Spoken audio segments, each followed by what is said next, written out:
There we go. Theology Thursday 20. High five. High five. Yeah, okay, so we're approaching the, I don't want to call it the second decade. What do you call it? 20? 20? It's like decade, I don't know. What's that decade we talking about shows? I know. Well, I mean, it's like it's just a landmark. Milestone? Milestone. Yeah, Oh, so okay. it's a landmark. It's a milestone. Decade. So 20. That's how many weeks is that? How many months is that?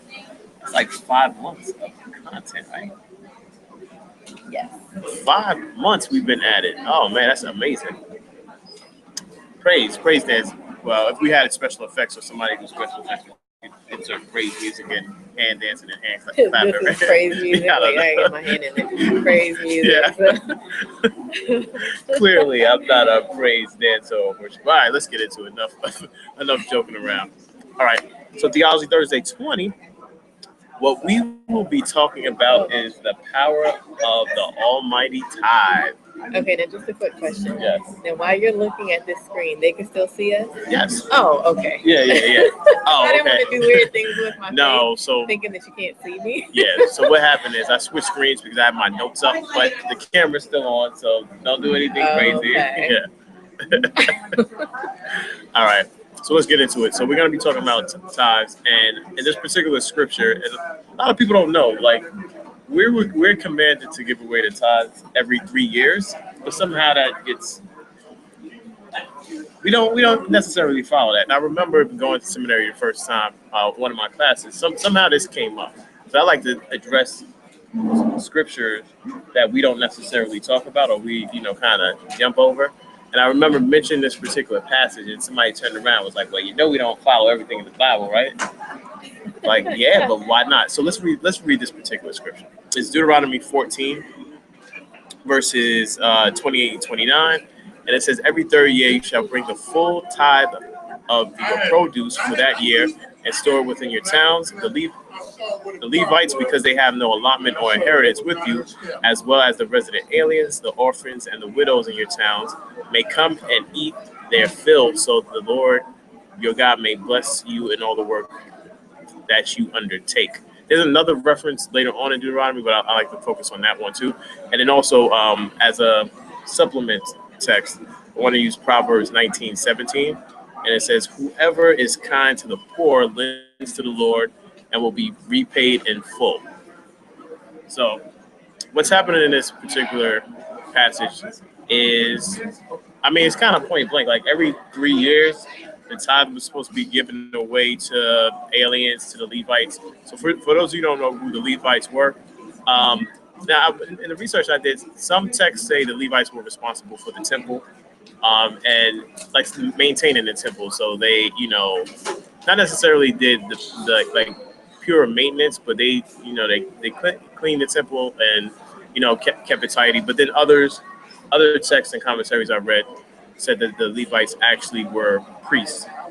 So in this instance, because I guess God promised land and money to the Israelites, what's happening here is, since they don't have any inheritance or anything like that, God is saying every 3 years you have to take care of them. And not only do you have to take care of them, but you also have to take care of the widows and the orphans. Now, the interesting thing about it, the reason I wanted to supplement this particular text with Proverbs 19:17 is because it says those who are kind to the poor lend to God, and they will be repaid in full. What we have to realize is, as it relates to giving tithes to churches, we can write those off as charitable donations. In the United States, they let you do that. And I think people get a little iffy about writing tithes and offering off, but to me, it's no difference than if you were to donate to Red Cross or any other 501c3 charity. And what it does ultimately is it lowers your taxable income. So literally, as it relates to Proverbs 19:13, when you give donations, you're actually going to get paid back, like literally. I'm not sure the percentage, but I know for me, what I noticed is once I really start giving the full 10% of my gross, my tax returns always went up. So literally, I'm getting that back. Even if I'm not being blessed in other ways, I'm literally receiving some money back. Right? So let's get into some notes. I had a ton of notes. I think since it's just Brooke and I'm gonna keep it short. I could tend to go on about this because this is one of my favorite subjects because churches don't give away their tithes every 3 years. So I like to kind of hammer this home and figure out why we don't actually do it. But as it relates to some of the things I was saying, the Levitical priesthood um, and the poor in the community, because back then the tithe was grains and fruits and vegetables and things like that. It was actually food. So that the priesthood and the poor, they weren't actually getting money; they were getting food. And as it relates to the tithe, also what this particular commentary is saying is that the tithe came to fulfill many significant purposes. It reminded the worshiper that in harvesting the crops or counting the offspring of the flocks and the herds, there had occurred an act of receiving. So when they say receiving, is that you're actually receiving a blessing from God. So like when the crops and things grow up, they consider that to be a blessing. And so tithing or giving that 10% back to God is actually a worship experience to where you're actually thanking God and worshiping God for, blessing you with food and resources. So as a part of that worship experience, what you then do is bless others who are ultimately in need. So that's the foundation for our discussion. So the question I have for you, since you're the only one here, is can the church put an end to homelessness or unemployment? Pass. She said pass. Just when I'm on here, I gotta answer. Yeah. Oh, Well, okay. So since this is just us, let's go back. What has been your experience with tithes and offerings? Have you seen it managed? Have you seen it mismanaged? Have you seen it, benefit communities? Because a lot of, especially on Facebook, right? I'm a this one is a little sketchy. I always see these stupid memes where it says, "Oh, the pastor's car is a Bentley," and then by the time you get to the parishioner's car, it's like a hoopty. So it's like the tithe, like everybody assumes the tithes and offerings are being used for a pastor's car or jet. So, like, what has been your experience with tithes and offerings? hmm. I've been a member of two churches. Mm-hmm. In the first church I was a member of, one of the ministers would hammer home about tithing all the time. Yeah, I remember.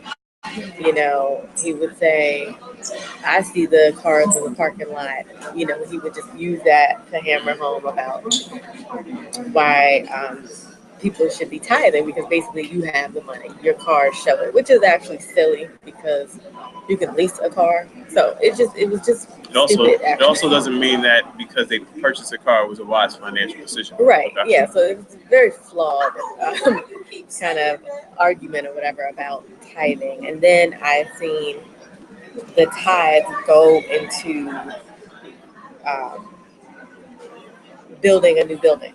Mm-hmm. So I've seen that route. In the same place. In the same place. Yeah. Did I see stuff with the community? No. Which is not to say that they didn't do it, Mm-hmm. but I didn't see it as easily as I saw the building for the congregation. Yeah. Mm-hmm. I don't feel like I really saw community stuff. It was always for the church. Yeah. The second church I went to, they didn't really stress tithes and offerings like that. And there wasn't like a building fund. I mean, they talked about it, but it wasn't stressed in the same way as the first church that I went to. Mm-hmm. But what I did see was that church had financial issues. Yeah. And even when the tithes and offerings changed, certain line items didn't change. Mm-hmm. And I saw that. So I don't know. I mean, I don't know if it's a mismanagement. I mean, and then did that church do stuff in community? Kinda. They did. Yeah. Mm-hmm. Yeah. Food bank. Yeah. So that one did more. Like that was obvious. That was visible. Visible, right, in the community than the first church that I went to. But I wasn't really, in the financial stuff to really know if there was a gross mismanagement. I just know what it looked like. Yeah. Speaking of those two situations, it's interesting that in one place they hammered home the side, and they were actually able to accomplish what they wanted to do, which was Right. ultimately have two facilities. Right. And then the second place, they didn't necessarily hammer it home as much, but then not to say that they were struggling financially. They but were. I mean, yeah. in a sense, because they were at a loss like every month. Okay. Well, yeah. Yeah. So then they had challenges. So it for me, I wonder how effective is hammering home the side, because when I went to training last month as it relates to planning churches, they didn't hammer home like I visited during like the actual. I was there for Sunday experience too, so I wanted to see how the church actually operated. Huge facility too, and they didn't actually hammer home tithes and offerings. They were just like, well, if you have tithes and offerings, just drop it in the box after when you walk out, type of thing. And the guy said, when they made the announcement, it was like, don't feel any pressure to give anything like that. God places it on your heart, blah blah blah. And so I don't know. See, and that's what makes me think like how hard should you hammer it home, or should you just kind of scale back, or like if you're in the middle someplace, is it going to affect your giving? But I think ultimately, if you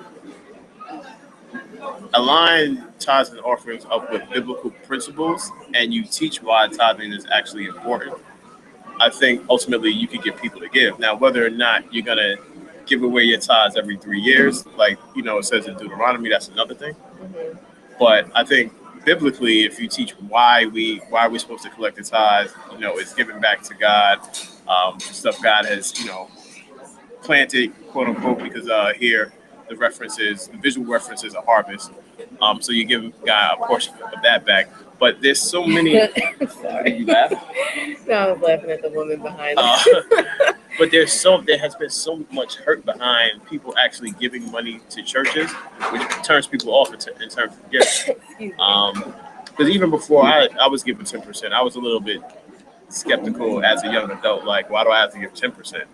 And then I just kind of grew to that, and I took a risk, and then I just remembered it got to a point where I was fine financially giving it, and I didn't miss it. Like I said, once I understood legally I could write it off, then I would actually get a portion of that back anyway. I think for me, I did actually never struggle with it because I was fine giving. Mm-hmm. So when I learned, tithe equals 10%, okay, Yeah. it wasn't a problem to me. But I think one of the things that you had mentioned about the difference in the two churches, you said, well, the first church who hammered it home, they accomplished their goals. Mm-hmm. But the second church who didn't hammer it home, you could visibly see that they were giving more to the community. Not giving more, because I don't know the comparison, but they were visibly giving to the community, whereas you didn't notice it as much with the first one. So I don't know if just because you're hammering it home and you're able to accomplish your goals, like if you're relating that to this scripture, which talks about giving to the Levites and to the orphans and to all these people, the tithe, and for them it was fruit and crops and stuff. I don't know that they're the same thing. I mean, I think I understand what you're saying about the fruit and crops versus money, right? Is that what you're talking about? Well, I guess because like with the second church, they they provided food, to people. Not saying that the first church didn't, but it just wasn't as obvious that they did. And both of them clearly had tithing in their churches. Like I said, one hammered it harder. Mm-hmm. So when you say they accomplished their goal, well, the only goal that you were referencing, as far as I was concerned, was a facility. Yeah, the facility. So, that's the point. So oftentimes the tithe and offering go directly towards bills.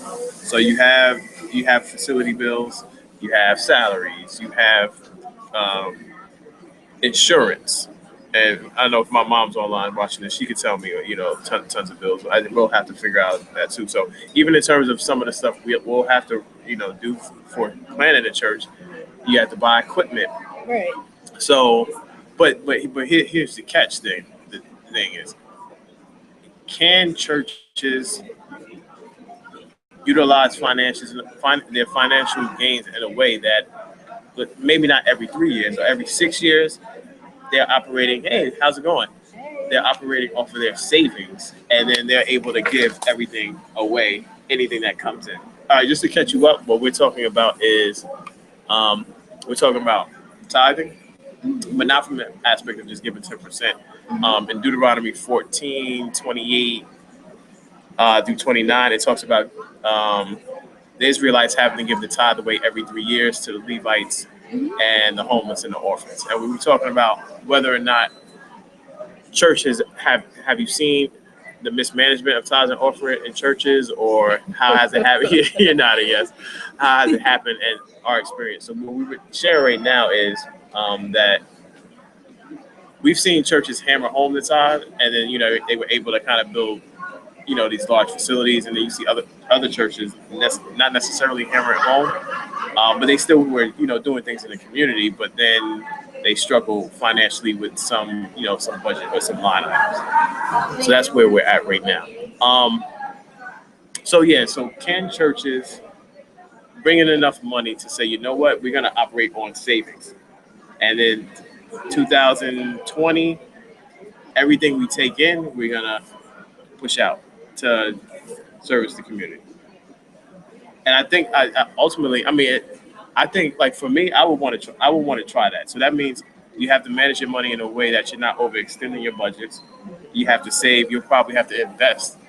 So I think it's possible, because even from what I see in the DC metro area as it relates to new churches going up, there seems to be some sort of mega church phenomenon. So when we build huge.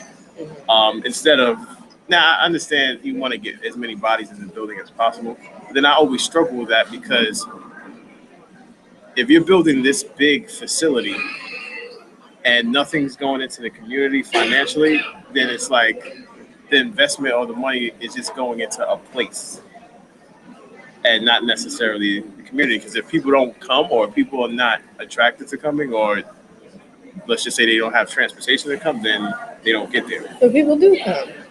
Yeah, because people like shiny objects. But still they come. So then it's not a matter of, I guess it's a matter of how you're using that space and that place to serve the people who come. Yeah. Because then, like, I think it was, I don't remember if it was Pastor Tim or Pastor Daniels, one of them, who said that it's like ministry, what is it, like belly button ministry, where you're just looking only at yourself. Yeah, you're only at yourself. So sometimes they do that, which it's not necessarily a bad thing. It just depends on what it is that you're providing, right?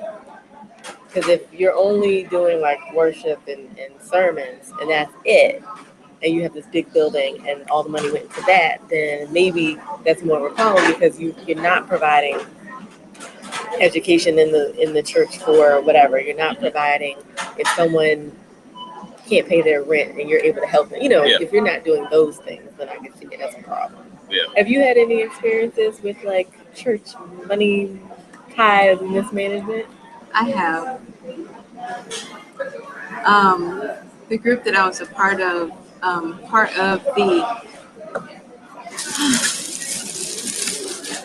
the eventual crumbling of the group was due in part to financial mismanagement. There was a whistleblower, and the people in the upper echelons, basically, they just had a drawer of cash and they could just go in and grab money to do whatever they wanted. Yikes. And nobody really checked them on it. Mm-hmm. There's all sorts of stories.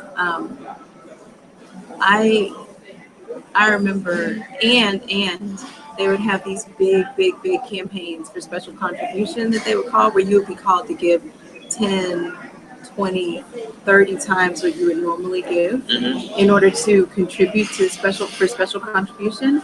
And those contributions are supposed to be going to like missions or like overseas and all this different stuff. And people would be like selling their cars so they could make their special contribution. Oh gosh. Wow. So there was that. And then I've seen the opposite, the other end of the spectrum, where it wasn't like the big, huge worldwide mega church model. where you have this one church that has a building fund for 20 years, but you never see the new building. Sorry. Yeah. Hey, yeah. So Understood. I've seen lots of different types of, lots of different money management styles. I'll say it that way.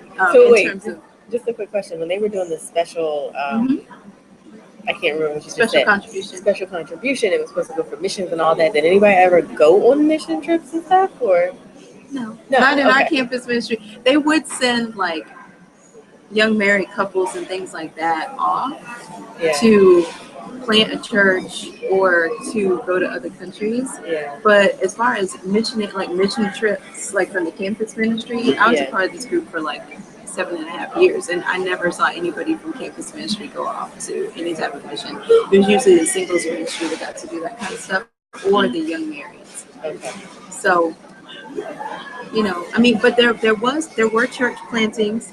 There were church plantings in other countries, in second world / developing countries. I think the current politically correct term is developing nations.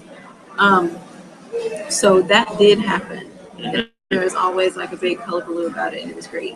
And then we had couples that would come back and talk about their ministry in those other places. So that did happen. okay, Yeah. okay. Yeah. Just curious. Yeah, the tide, it gets a little, it's tricky, like I said, because you take preferable dollar asking for a jet or whatever, not even just a plane, like a expensive private jumbo jet. That was to do ministry, right? Yeah, and then but the homeless rate in, Atlanta is, I can't remember what the percentage was, but you have outreach you can do right there, so you don't necessarily have to travel. But that depends on where God is leading him. Maybe God was leading him to go to India. Okay. Right. So Joyce Meyer has a jet. yeah. Okay.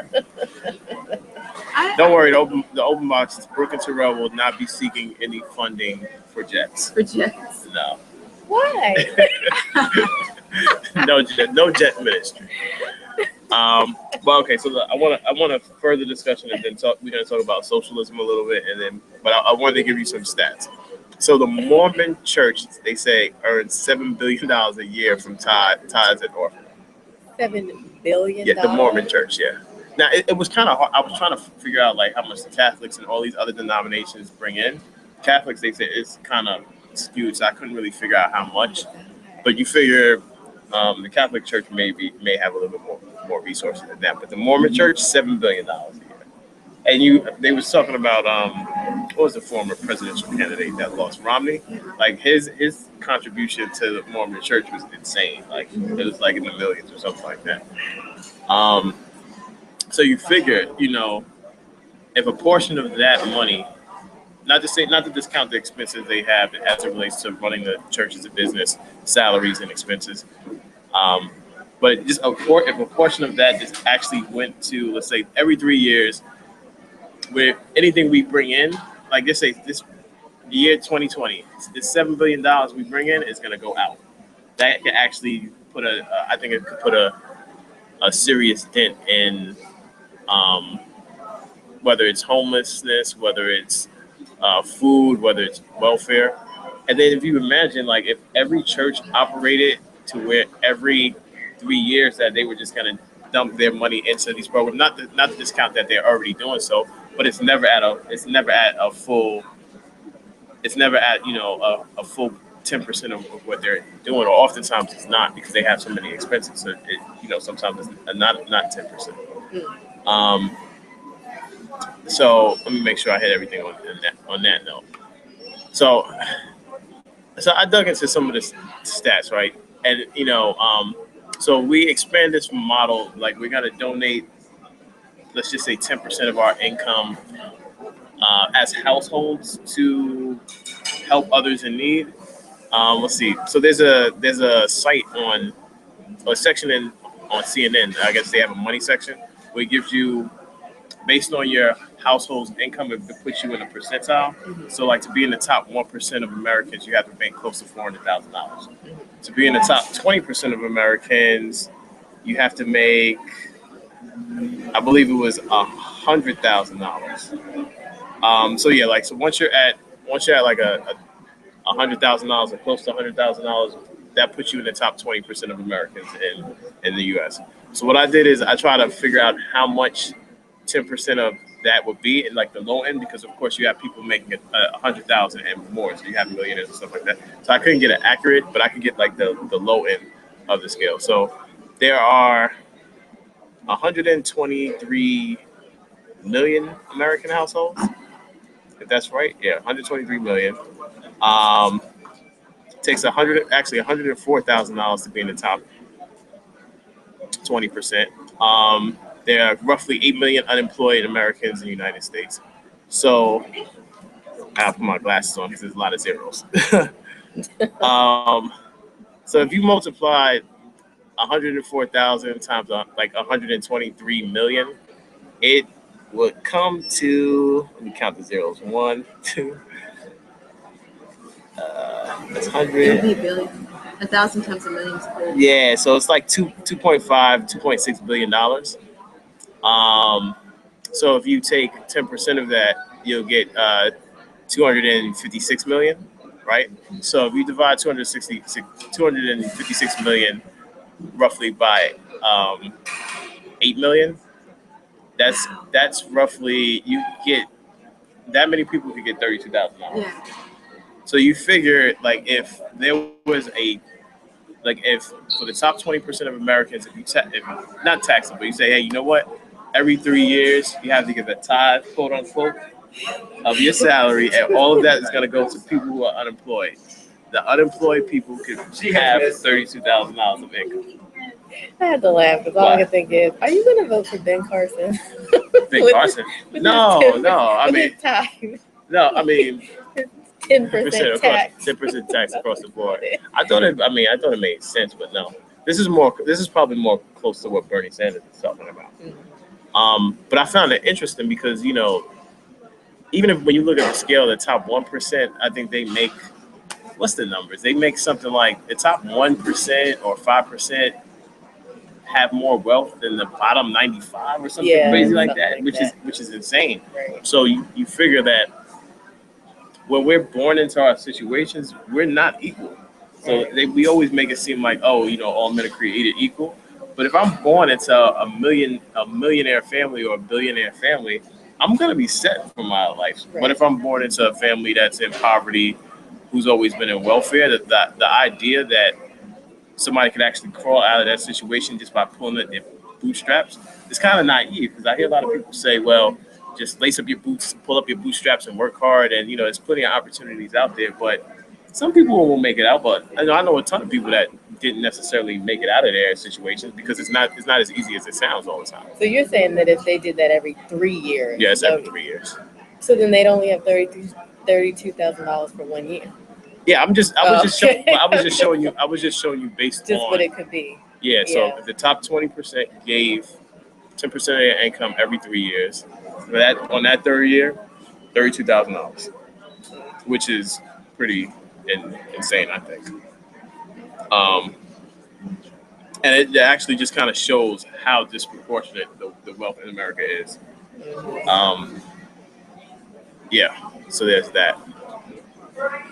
Well, we're sold the myth of equality of results in America, but what's really offered is the myth of equality of opportunity. They're both myths.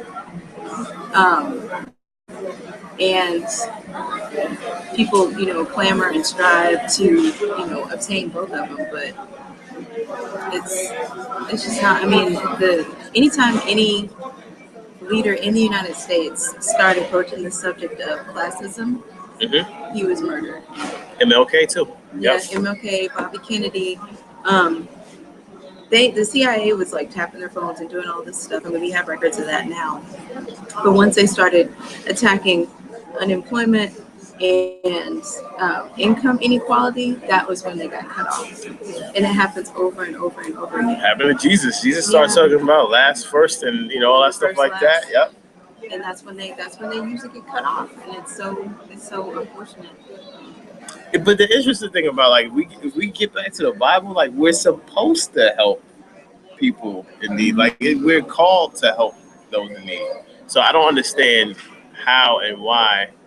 Oh, easy. Your former classmate said it. We don't follow everything. No, True. seriously. Yeah. Well, and we believe that I feel like most people in the United States operate from a worldview that's based on the myth of scarcity rather than abundance. Right. Yeah. And so we always feel like, A, there's not enough. And as capitalists, we're taught that in order for someone else to have something, somebody has to give up something. Yeah. Mm-hmm. So it's very difficult to embrace generosity for some people because they feel like they will lose something. Right. Even if you're in that top 1%, the idea that you have to put your safety in danger in order to help somebody else do better, it makes that idea just really, distasteful. And but if people could flip that switch in their brain to think, okay, well, there's more than enough. Yeah. There's always more than enough. Right. Look at how much we throw away in terms of food. Yeah. Look at how much we waste in terms of energy. All these different things. The Deepwater Horizon oil spill happened, but I didn't see gas prices tanking or going in the other direction or shooting up due to supply and demand. But yet still don't billions understand and billions gas, and man. billions of crude went into the ocean. You would have thought that would have done something to the world supply, but not even a blip. Yeah. So Yeah. it's like it's I think it's a worldview issue, which is difficult to address. But conversations like this, it really helps open people's eyes, I think. The thing about it is, this capitalistic idea has always been there. It's even in the Bible because although this was a commandment and it may have happened a little bit, you can see like even Solomon had slaves and was building these huge temples and stuff like that. So in order to actually build these huge monuments for God, quote unquote, somebody has to be getting taken advantage of at a certain point. And I remember Jesus saying that the poor will always be with us. And I think the reason that the poor will always be with us is because we, as humanity, we have capitalistic tendencies, or we may be a little bit greedy as it relates to some things, or it may just like you said, be related to fear. So like, I'm gonna stack my safety nest, and then I'm not gonna give out. But the interesting thing about it is, it just came to me, is when the Israelites were in the wilderness, or the wilderness period, when they tried to stack the manna, it spoiled because God was like, you can't be greedy, so you're just not gonna sit on that Didn't they food. try and take like the silver and hide it? And I forget which one Moses called somebody out, like, no, you have something from, I forget. I have to remember that. I don't remember that. Yeah, on me. But it's all about trying to hoard. Yeah. God doesn't want us to live that way. Yes, I think ultimately, this is anything as it relates to socialism is always viewed as bad and negative. And I think it has to do with socialistic societies being tied to like the Nazis, and then what I was studying, yesterday and the day before, is that out of socialism, communism was birthed out of socialism, so it's like another branch, another arm. And so you have communism, then you have associate that with the Soviet Union, stuff like that. And what ultimately happens, and this is like the next section, is so when you have these social societies and these countries and stuff like that, oftentimes or sometimes what happens is since the government is kind of controlling and managing everything, oftentimes you'll have a dictator that may be taking advantage of those situations. So the people will be all equal, but they'll be all equal on the lower level, and the people who are higher up. So people tend to stay away from that or fear it. But in America, there are socialistic type programs. I'm gonna list a few of those out.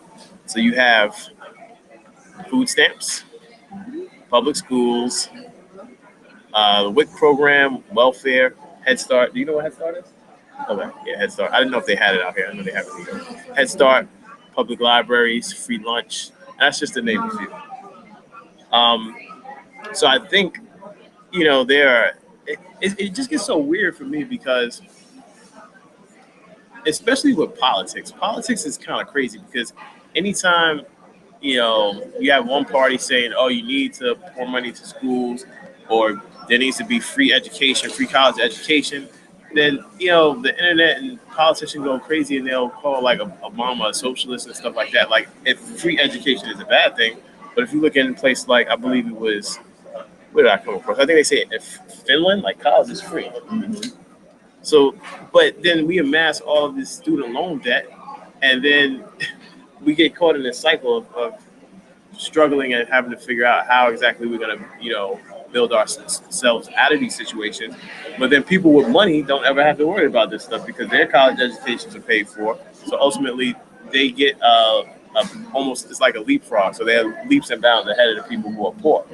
It's so sad. My one of my best friends and I were talking, and she used to work for Anti-Poverty Corps as an AmeriCorps visitor, and then they hired her on. And she said that for every $11 of wealth that the top earners earn, Black people earn. No, I think it's something like for every, not $11, for every $10,000 of wealth, the top earners earn. Black people earn $1, and Hispanics earn 11. And she was saying that, we were talking about it. I'm like, I think the best graduation present that anybody could ever get would be positive net worth. Yeah. Don't get me a trip. Don't get me, pay off my bills. Give me positive net worth. And if you look at how wealth is passed down in various groups in our society, that's what happens. People will have like graduation parties and they get a ton of money, or grandpa will pay for their college. So when they graduate from either undergrad, master's degree, or sometimes even a PhD, they start with positive net worth. And so they don't have 20 and 30 years of trying to like pay back loans and things like that. And this could be anyone. You could be Black, white. I've heard all kinds of people, I'm not saying that this is just, minority individuals in society. I just think about, what you're saying, and it's so true. Like, gosh, my kingdom for positive net worth. That's what I'm trying to get to. No, but it benefits people, for many people, to stay in debt and to be poor. I was thinking about my student loans and how some of them I'm not even thinking about that. are through the Department of Education. So I owe the government money. And I'm like, and it's funny because student loan debt, that the only way really that you get rid of it is death. Like you can get credit card. Not if somebody co-signed for you. Yeah, if your credit card debt is the problem, hey, they gonna lower it, bankruptcy, all that, but not those student loans. And I'm like, that is the weirdest thing. And yet you get those at such a young age, and you don't even realize sometimes what you're doing, that you've signed up for all of this. And that like 6.8%, and back in the day it was less than that, but now it's crept up, and then it kind of went back down a little bit too. And I'm just like, this is crazy. So it is the system that's kind of set up to have that barrier. And so socialism, no, people don't like that. They like capitalism. Yeah, get as much as you can and save it or pass it to who you want to pass it to. Ultimately, I guess that's what makes people feel good at night. I don't know. Like, I think, so we talked about tithing, and usually it's like, oh, bring your tithes to the storehouse type of thing. And we're actually talking about, no, we're going to take that, give it away. So I don't know if you know, because we didn't attend a church last year. Last year was a year divisible by 3, and we gave all of our tithes, our 10%, to charities that service like homeless and people in need. So we actually were biblical. Yeah. Just so happens we didn't give to a church because we weren't a part of a church. We were on sabbatical, so we actually did this without necessarily. I knew it because I was like, oh, cool, I get to do something biblical that nobody really does. Yeah. I'd like to see the concept. I know this is off topic. I would like to see people embrace the concept of the Jubilee year.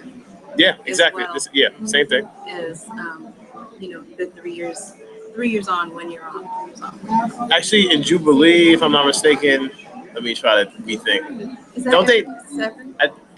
I thought it was every 7 or every 3, but I think in the year of Jubilee they wipe out that too. Yeah. Yeah, so it's like You no. don't plow. You forgive all your debts.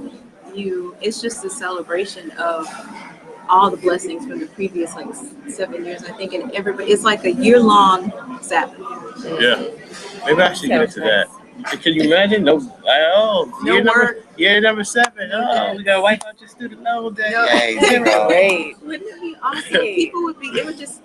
I mean, I don't think it's a mistake that it translates to Jubilee year, because it makes me happy just thinking about it, and I know that it's that the federal government's not going to do that for me at all. But I have to look back, but my assumption is that was probably before paper money. Or no, actually no, because since there was gold, I have to look. I don't know. That would be a good study to see. Maybe that'll be part 4.